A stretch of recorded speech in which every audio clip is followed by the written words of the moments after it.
जय माता दी। हर हर महादेव।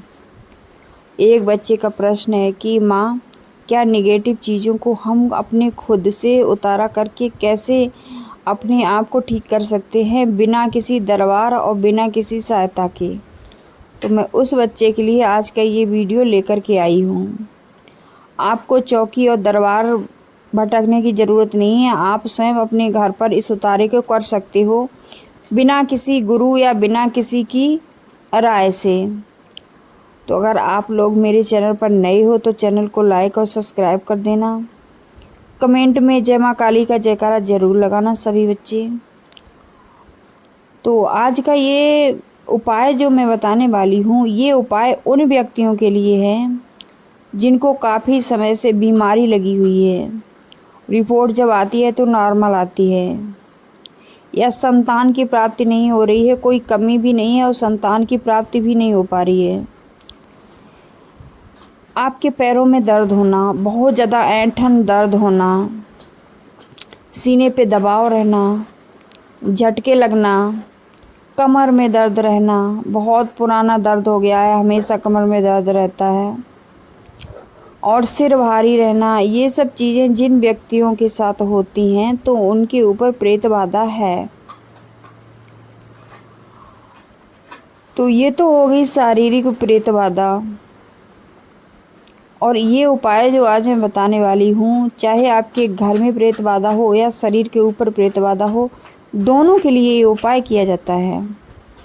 अगर आपके घर में प्रेत बाधा है तो आपके घर की कोई बरकत नहीं हो रही है, चारों तरफ के रास्ते बंद हो चुके हैं, आपके घर में कमाई तो है पर रुकती नहीं है, 1 रुपये अगर आता है तो 2 रुपये जाने की रास्ता बना लेता है, कर्जा बहुत ज़्यादा हो चुका है, कहीं भी रास्ते नज़र नहीं आ रहे हैं, माता काली की पूजा भी बहुत ज़्यादा करते हैं फिर भी कोई हमारा काम नहीं बनता है।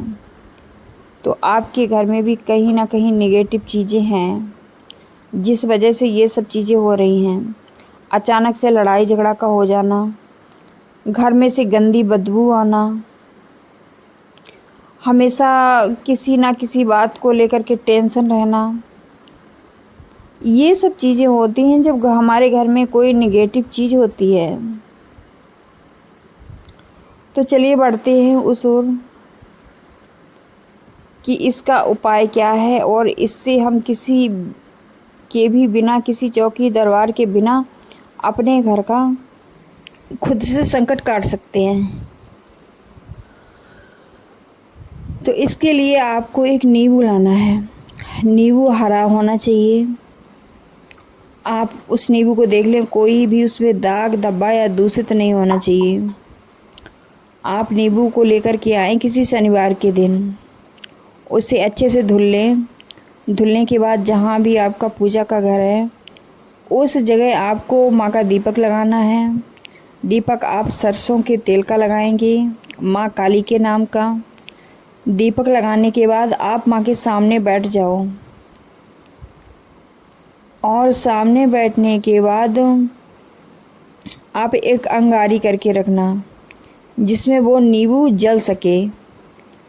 अंगारी करके रखना, अंगारी के मतलब खूब अच्छे से अंगारी कर लेना जो आपका नींबू जल जाए। माँ के सामने बैठ जाना है।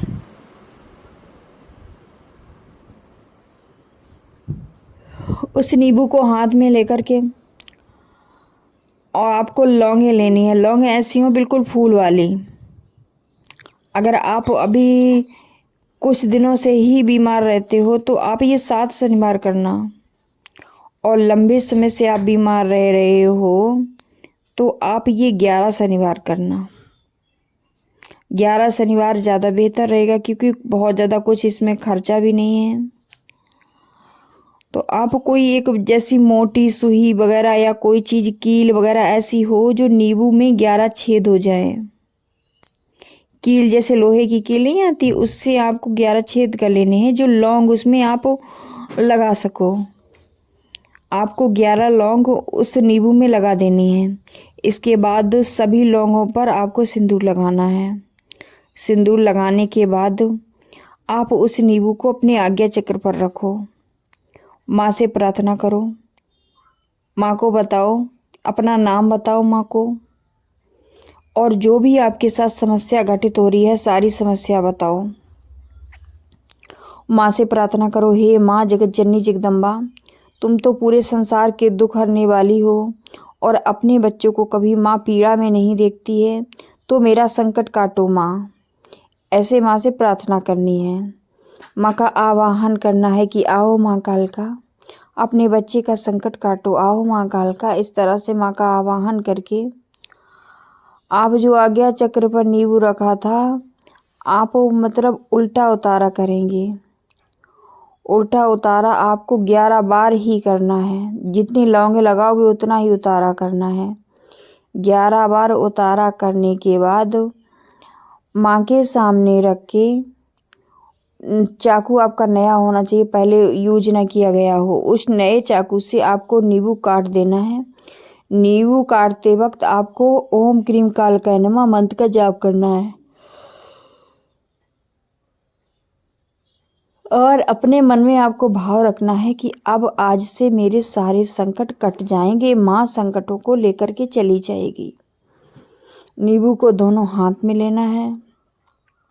माँ से प्रार्थना करनी है कि हे माँ जगत जननी, ये अपना भोग स्वीकार करो और मेरे ऊपर जो भी संकट था उसे लेकर के जाओ। इस तरह से आपको 11 बार ही माँ से प्रार्थना करनी है। प्रार्थना करने के बाद उस नींबू को हवन कुंड में जो आपने अग्नि पर ज्वलित की थी उसमें डाल देना है।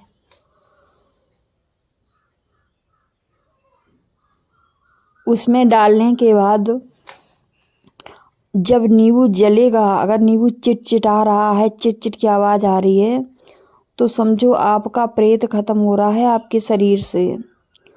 उस नींबू की तरफ आपको एकटक देखते रहना है, एकटक देखते रहना है, देखते ही रहना है।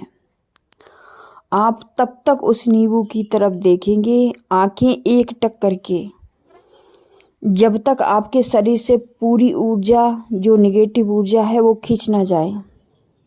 और नींबू जब पूरा जल जाएगा तो आप उसकी जो राख है किसी गंदी जगह डाल देना, जैसे कूड़ा कचरा जो भी चीज़ें हैं, उस जगह आप उस राख को फेंक देना। आपको उस राख को अपने घर में बहुत ज़्यादा समय तक नहीं रखना है, ठीक है। तो ये तो था कि शरीर के ऊपर कष्ट। अगर आपके घर के ऊपर कष्ट है तो आपको कैसे करना है। इसी तरह से नींबू में लौंग औंग लगा के तैयार करके आपके अपने घर में सभी कोनों पर घुमाना है। माँ से कहना है जो भी मेरे घर में नेगेटिव चीज़ है, प्रेत बाधा है, इसमें माँ खींच के लाओ, लाओ माँ खींच के। पूरे घर में नींबू आपको उल्टा उल्टा करके घुमाना है। घुमा करके इसी तरह से नींबू जलाना है। उसमें आपको देखना नहीं है। माँ से प्रार्थना करके ही नींबू को माँ के सामने जला देना है। ये थी मेरी आज की जानकारी, छोटी सी, मेरे भाई बहनों के लिए जो कहीं ना कहीं प्रेत बाधा और इन सब चीज़ों से पीड़ित हैं। चौकी दरबार जा के बहुत सारे पैसे भी दे चुके, फिर भी आराम नहीं रहता है। तो आप लोग इस उपाय को अपने घर पर ही कर सकते हैं। एक बार आराम नहीं मिला तो आप दोबारा इस उपाय को कर सकते हैं। इसमें बहुत ज़्यादा खर्चा नहीं है और ना ज़्यादा आपको समय देने की ज़रूरत है, ठीक है बच्चों। तो आप लोग इस उपाय को कर लेना। अगला वीडियो मैं किस टॉपिक पर बनाऊं तो आप लोग कमेंट में ज़रूर बताना। अभी एक बच्चे का ये प्रश्न था, तो एक बच्चे के सवाल से हो सकता है इसमें कई बच्चों की मदद हो जाए, कई बच्चों की सहायता हो जाए, जो बच्चे अपने घर पर ही संकट का काट कर सकें। तो आप लोग इस वीडियो में सहयोग करना, लाइक और कमेंट ज़रूर करना, ज़रूर से ज़रूर, तभी अगला वीडियो बनाने का मेरा मन करता है, ठीक है। मेरे बहुत प्यारे प्यारे बच्चे हैं जो इस वीडियो को देख रहे हैं, दिल से उन बच्चों को जय माँ काली, हर हर महादेव। मेरे प्यारे प्यारे बच्चों को मिलते हैं फिर अगले वीडियो में। तब तक के लिए आप इस उपाय को करते रहना और देखना किन बच्चों को कितना कितना आराम मिलता है, ठीक है।